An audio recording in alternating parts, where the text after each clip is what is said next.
Unforgettable stories out of Western Jamaica from the scrapbooks of Adrian Freighter.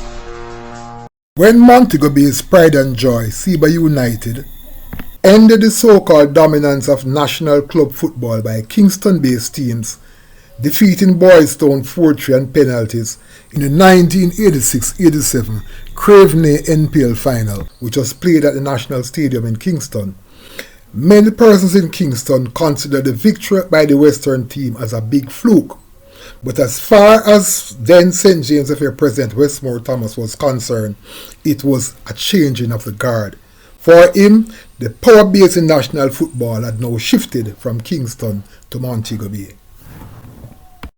In a discussion with KSAFA then General Secretary David Billy Marston, Thomas challenged him to either put up or shut up by suggesting a Battle of the Cities clash between St. James and KSAFA. After discussing the matter with his KSAFA colleagues, Marston agreed to the game in principle, but with one caveat. The first game should be played in Montego Bay and the second game in Kingston. It was believed he took that position that should KSAFA lose in Montego Bay, then they would have an ample opportunity to bounce back in Kingston. Needless to say, Wesmore Thomas jumped at the offer. He was confident that regardless of where the games were played, St. James would still win. There was no need to fear the KSAFA team.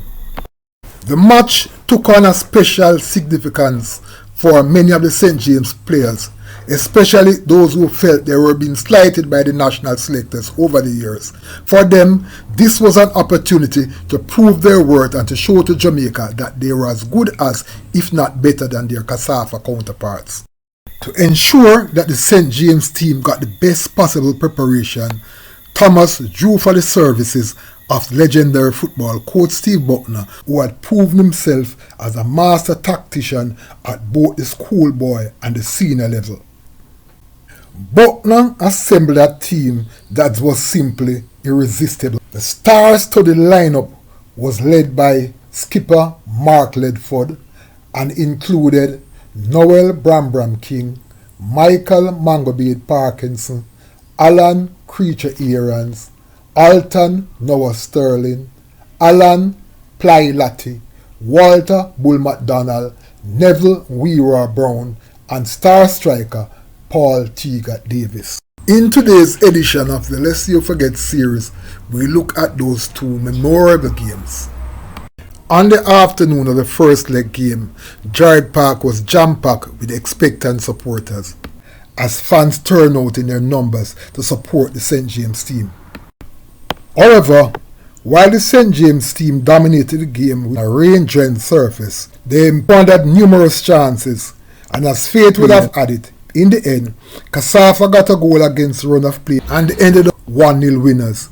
While the frontline play of Paul Teagat Davis and Weaver Brown was quite impressive, for me the highlight of the game was a most colourful tackle by Mangobead Parkinson and Horace Dadadias, which saw Parkinson sliding from 30 to 40 yards along the wet surface before finally stopping in the perimeter fence that surrounded Gerard Park. It was just as colourful as it was unbelievable. Determined to turn the table on the Kingstonians in the second leg game in Kingston, Buckner did some tweaking of the team, and when they hit the ground at the National Stadium for that second game, they were like a well-oiled machine and they were simply unstoppable. With Ledford, Brambram King, Parkinson and Ross Livingston standing tall in defence and keeping the Kingston attackers at bay, Alton Noah Sterling and Latiply took over midfield alongside Walter McDonald, and with Teagat wreaking havoc in attack, St. James quickly drew level. With the score at 1-1 and aggregate, they took charge. It was all St. James as the National Stadium went quiet against the rural assault. When the wily Teagat Davis scored for the second time in the game, there was simply no coming back for KSAFA. As down 2-1, they simply crumbled as St. James marched to victory by a 2-1 margin to become the first Battle of the City champion. After the game, there were loud calls for Steve Buckner to be given a chance to coach a national team.